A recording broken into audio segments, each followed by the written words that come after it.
And welcome back to Jeff Koinange live at the Intercontinental Hotel. This is what we mean when we talk about Inspiration Thursday. Tonight, some Y generation folks, 27-year-old and a 25-year-old, who have changed the landscape of social media as we know it. Tweets coming in, Willie? I can't hear you, man. Thick and fast. Guys, Xtian Dela on JKL, already number one. Number one. Let me read a couple. Gideon Shako says, that's real inspiration, guys. Well done. 27th July Baby says, please confirm to us why your handle isn't verified. Is that you or me? I don't know. Are you verified? I'm not verified. Between you and me, we have more than 1 million followers. We're not verified. Not yet. New Baguzi. I think it's influence. You know, one thing people need to know, your followers, number of followers, don't directly relate or relate to your influence. So what? You have numbers, Xtian? You have numbers. It's not all about numbers. That's what a lot of people don't get. Some guy with 100,000 is verified. Yes, I know someone with 113 followers, and he's verified. 113. 113 is verified. It's who you are in the society that matters. So we're nobody. To Twitter. Okay. Engineer Peter Murunga says, I want to be like you, Xtian Dela. How do I go about it? Start. It all starts with a follower, and it all starts with a like on Instagram, on Twitter.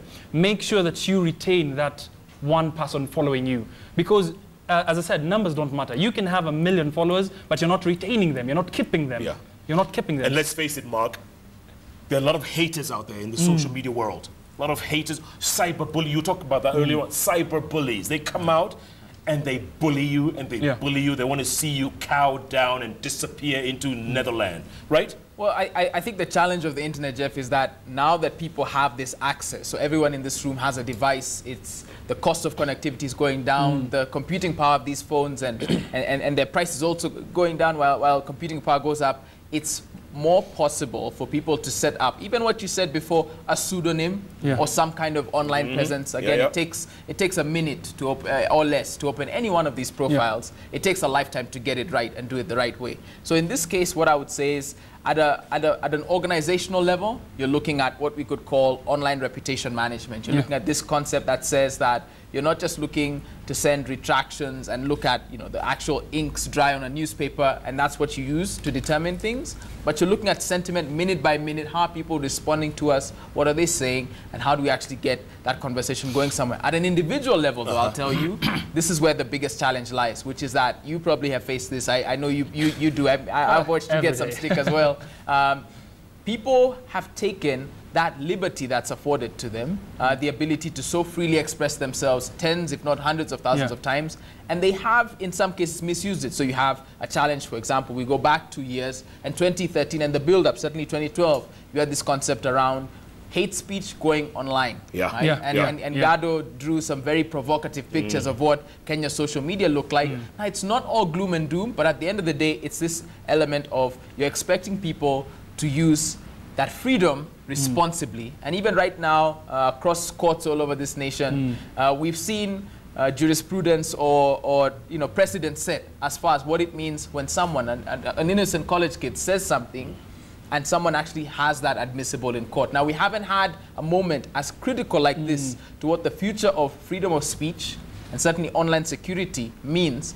But I mean, the thing that I encourage certainly is just exercise good judgment at the end of the day. And really, in the case of where you can actually avoid what you find online, do that. But in the case of where it's cyberbullying, there's actually ways, tools, and techniques that anyone from parents, teachers, to even just concerned citizens online can better police that and certainly keep the streets better than they are now. I want to hop on the same string about cyberbullying.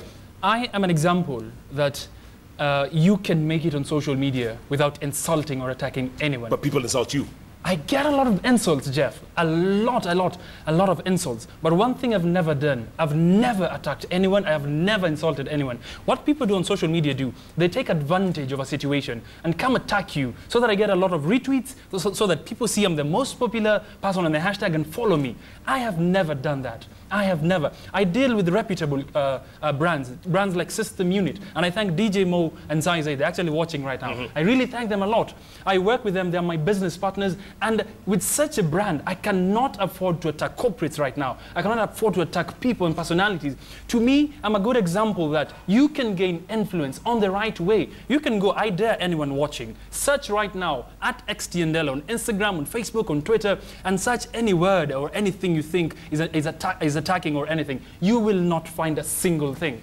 And I did that so as to prove a point. What do you do to people who hate on you all the time?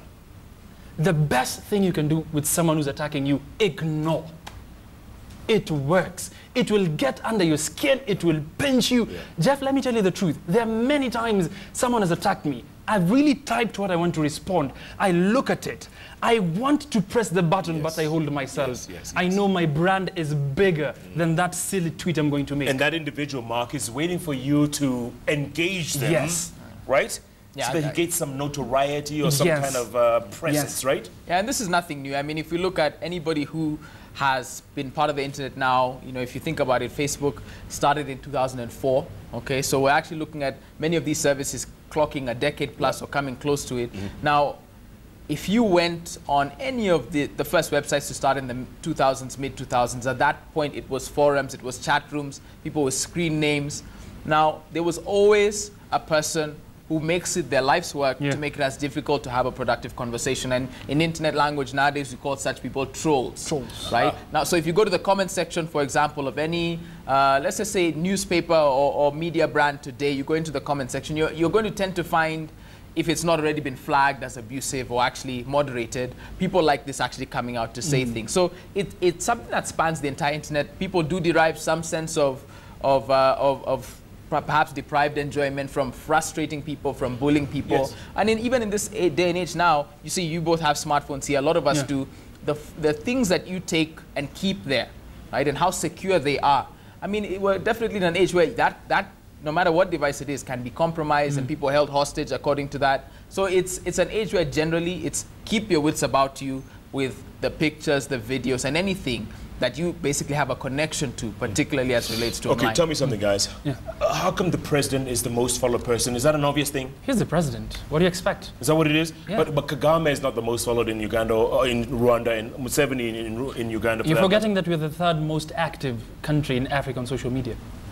And he's the president. How many does he have? 931,000, I think, last I checked. What? Well, just to put things in context and just really not to throw a span in the works, but just to make a point, again, those numbers don't necessarily mean anything until you have an actual event to an offline event, particularly to establish some kind of base from. So if you want to take 2012 and 2013, and particularly the general election, that time you had people who had actually created what was a significant online following at the time. But in the polls, for example, you may have seen that they did not get, for example, as many votes as they had in terms of an internet presence. So all that this says is that right now it's great. What guarantees it, we're not sure. But what I would actually challenge any particular people in the public sector, and we've written on this, we have a report, it's a free report out there that says and describes how social media should roll out to the counties and how it devolves as power devolves, is that it's a frame of mind. So social media, you don't actually have to be active on any one of the platforms that we've said. However, if you choose to lead, understanding the principles behind that, as a leader, as an individual who is motivating Generation Y, you'll retain talent. You can actually end up with a better bottom line at the end of the day because you apply what's the principle without you necessarily taking part. But you wouldn't know that sometimes if you don't really look at both sides of the coin. I think on the numbers, the president having numbers, as I said, numbers don't relate to influence. I am a trend setter. I make products trend. But you're an influencer as well. I'm an influencer and a trend setter. I make products trend, companies trend, product launches trend. I introduce new products, I test products, and on my social media platforms. And they trend, they actually trend worldwide, if not Africa. The president can't make a product trend. That is not his line of work. It's not his speciality. I've done this for 8 good years. I have mastered the art. The president has not mastered the art of being a trendsetter, an influencer, a trainer, a strategist, a listener. Because you wake up thinking trends, don't you? Yes. I sleep, eat, plan, think, sleep. Trends. Mark, A guy called Martin is saying, how can I get a hold of the internet alphabet? You just go to, if you Google the phrase A to Z of Kenyan Twitter, you can find it. Also, if you go to nendo.co.ke, you can find it and have a look for yourself. We have videos, we have an ebook, we have visuals across every social network you can imagine. Yeah. So it is, in and of itself, a one-of-a-kind African digital storytelling project. Take your time, teach your kids, the ones that you prefer to show your kids of the A to Z. I would definitely say 15 years and above, but I'll leave that discretion to parents and those who would Very good. hold the keys. Xtian, and one can make a living from this because you think, you know, with 580-something thousand followers, one can make a living. Let me tell you, it's as serious as I quit my job because of this. And I was earning a high-paying 5-figure salary. And I quit after 3 months of this. I have a company, it's called Crescent 360, with amazing people, Willis Raburu, Pablo Joni, Gideon Zuki, Emma Makenda, Boniface Leotemu, amongst a lot of people. And you'd be shocked that my company, we're employing more than 50 young guys. 50 young university guys. And I quit my job because of this. I do believe that I need to leave a legacy behind. Being a trendsetter, being Africa's blogger of the year, Africa Twitter personality of the year, I need to raise people, Jeff. I believe that I was raised to raise other people. I need to leave a legacy behind. For me, it worked out for me. I have a lot of people calling me, Jeff, each and every day, 3 a.m., 2 a.m., Xtian Dela, please, can you get me a job? I know you know people in Coca-Cola. You know people in Safaricom. Can you please connect me? And they're WhatsApping me, hey, you have bundles. I get them and tell them, these bundles you're using, you can actually make a living from them. And we employ them. And another thing we're doing, guys coming to us and telling me, Xtian Dela, I can't pay school fees, please help me. Help me get a fan or something. A decision we made as a company, Crescent 360, 7% of the company earnings all go to funding school fees for these guys who are working for us. So apart from creating employment to 50, actually this month we doubled. I think we're 100 or something. Employing university students, we're actually helping them pay their school fees. So it is paying. Yeah. Mark, bottom line, what has made Kenya and Kenyans what they are on social media? What is it about us? Because Nigeria obviously has the numbers, 4 times our population. Right. South Africa, very connected. Yeah. Egypt, well, goes without saying. Why us? I think in our case, if you look, for example, I'm not going to dispute that at a numbers level, we're actually behind each one of those countries you've mentioned. So Egypt, a league of its own, but identifies as North Africa and by extension, the MENA region. So they're tweeting in Arabic. We have the language barrier. We won't necessarily count them for this discussion. Nigeria, though, very interesting because if you look, again, just hard numbers alone, they have more people with access to the internet than our total population, right? And that actually played itself clearly when there was the Someone Tell Nigeria versus Someone Tell Kenya. Yes. And every time, you know, we went back and forth, and of course, every Kenyan thinks we won. Somebody like me has to walk that fine line to actually calmly tell someone, depends on what winning is. And then we can actually walk through the numbers and the tweets. Right. But what I would say is like this. For Kenyans themselves, they've identified and set the bar so high as far as this idea that they can come together around a topic. Now, what I would say is that it is actually bigger than a lot of these trending topics. There were some tomorrow. I mean, there were some yesterday. There'll be some tomorrow. The question here is, what is that actual offline result you're looking for? So if you're out there and you're a job seeker right now, again, you know, CVs, they land on a pile, same, or, you know, somebody's going to email them to him. He's going to look for that extra bit of effort. And that can just be you saying, I've looked at the internet. I've said, you know, this is my name. I'm going to go out and just get consistent with the way I represent myself and my personal brand. The more aware you become of that, the more professional you are, the more likely you are in this day and age to have companies calling you. So I actually came across one such person, was actually working at a large institution some weeks ago, recorded a short film that she titled her CV. And she had dozens of job offers, and I'm actually pretty sure that she's quite happy now. Gone from somebody just, you know, doing data entry to sitting with managing directors who are saying, I want you to work for me, and here's why. So those are the case studies. The days of going to Copycat or some company to put your CV together and nice and pretty and everything. I'll say it like this. I think the age of the CV is certainly still upon us, but it's dying. And the age of the biography is picking up. What that means is that your life is essentially a story. If you can actually weave together a narrative that says, don't just include primary school and what results you got, talk about something you did, right? Because that and the way that you actually differentiate yourself to be fair to all the HR practitioners out there and human resource people, I work with them, they're probably not going to be too happy because they might disqualify you for the wrong reason. They look for reasons to actually pick you out and select candidates. But it can position you for the jobs of the future. Jeff, I'll tell you, Xtian Dela knows this. The jobs of the next 5 years, certainly for this economy in Kenya, have some of them, I want to even dare to say half, have not yet even been described and detailed. Now, who are the people that say, in our case, we're going to analyze everything we've seen in the past 8, 10 years, right? Package it, package trends about the future, and equip business leaders, media practitioners, and anybody out there to say, I'm going to carve my slice of the internet and history, my own little digital real estate, right? Turn myself into a digital asset. Right? These are all phrases that any brand or any individual can take, but it actually says that you're saying we're going into a digital economy. We had in the last election, even this phrase digital really brought upon us. And we're seeing some of the gains from that. So as soon as somebody determines the role they want to play in that, guarantee you, you don't have to be on any particular social network, but you have to be determined to getting something out of it and positioning yourself as a professional. So in other words, gone are the days of you going to them, they'll come to you. Let me tell you one good example. The previous job I quit before having this, the 5-figure salary, really good, amazing. It was amazing. Let me tell you, Jeff, I was going to be based, I think, in South Africa, then to Ethiopia, then to the States and something. But I quit because of this. And I didn't get that job because I wrote a long CV or something. They called me up because of my social media influence and numbers. And I remember, I don't want to mention the company, the HR, for formality purposes, they asked me for the CV and my campus papers. I did that, I photocopied, took to the HR, thinking that I actually took my original papers before they said, yo, get back, stay with the original papers, bring the photocopies. The HR looked, saw my name, threw them inside the drawer.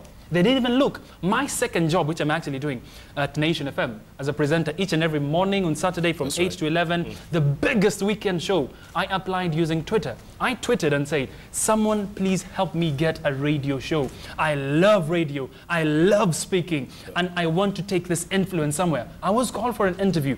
I passed, I do voice checks and everything, but it's because of Twitter. Okay, please don't come to TV, okay? Stay in radio. Dude, why? I'm actually having a new show coming up on TV. In the next month or two. Mark, am I in trouble? I told you, Jeff. I'm in trouble. I warned you. How many years? It's coming up. Wait max. for it. I got 2 years max. And these kids are... All right, gentlemen, we've got literally 2 minutes to go, so let's have some final thoughts. Mark, start on that camera there. Look in the camera. Give us some final thoughts. 1 minute. I think if you're an organization out there, you've got to think about what we are seeing as the future, which is this idea of employed media. You have people, Generation Y, who work with you every day. And it's not just about making them sign something to say, yes, here's my password or my email, or my views are my own, but it's you saying the next 5 years, how do you attract and retain talent and actually maintain your online reputation using the people who actually work with and for you every day. And to the individual out there, I'll say your CV is going to get you places. A biography and you carving out your slice of the internet will get you much further. If you're in media, wherever you are, you don't actually have to have even done anything up until this point, provided you're prepared to start. So think about it, and I'll be waiting for you on the internet. Nendo. Good. Which camera? Okay. Final thoughts. Final thought. Before that, if you're watching me right now, make sure that you follow me on Instagram. I gotta do that, bro. That's fine. That's fine. Instagram. If you don't have an account, create one and follow me at Xtian Dela on Instagram. First and foremost, you can never go anywhere. You will never be anyone if you don't believe or have God in your life. Believe you me, the influence I have, the numbers I have don't mean anything, believe you me. And that is why it humbles me to know that there's God above looking at me. And I know that my influence can drop down in a snap of a finger from Xtian Dela to no one. God is the ultimate number one. If you have God, everything else falls into place. Another thing, I gotta market myself. Crescent 360, you guys are amazing. I love you guys. If you want training, if you're a company out there, I do training, social media training, brand management, consultancy and everything. I have my number, my official number on my Twitter handle at Xtian Dela. Follow me, Xtian Dela, get the number. I'll give you an email address. We're gonna work business together. Let's trend, let's make a mark in Africa and let the world know that Kenya is the place to be. We're digital. Here come your 1 million followers right now. Come guys. Instagram, not Twitter or Facebook, at Xtian Dela on Instagram. Get your stick ready. Oh, we gotta do this, bro. Yeah. One last tweet before we go. Listen to this guy, Wilfred Tariki, right? He says, the show is a showstopper. 2 brilliant dudes. What about me? No. Are there three of us here? Told you, bro. Am I redundant? You're the bench itself, Jeff. You know what? You can never substitute the bench. At the end of the day. Gentlemen, it's been fantastic. Thank you, Mark. Pleasure. Keep up what you're doing, man. This is great. And you've got to write a book sometime, man. This is going to be recorded sometime in history. It's coming. My brother, congratulations for beating me. very much. And I know you'll get to 1 million before me, but let's keep that bet. Let's keep that bet. Thanks so much for watching. Keep tweeting at Xtian Dela, at Mkaigwa, at Koinange. Jeff, the hashtag Xtian Dela on JKL. This is what Inspiration Thursday is all about. Thanks so much for watching. We're going to do a quick selfie. And you can get this on my Instagram at Xtian Dela. Follow me right now. Smile, guys. 1, 2, 3. Got it. Next week, new show, new topic, new guests, same place, same time. Make sure you're tuned in to Kenya's television network, KTN, every Wednesday and Thursday at 10 p.m. because this is the kind of stuff you cannot get anywhere else. Oh my. Oh my. Thanks for joining. Good night. Good luck.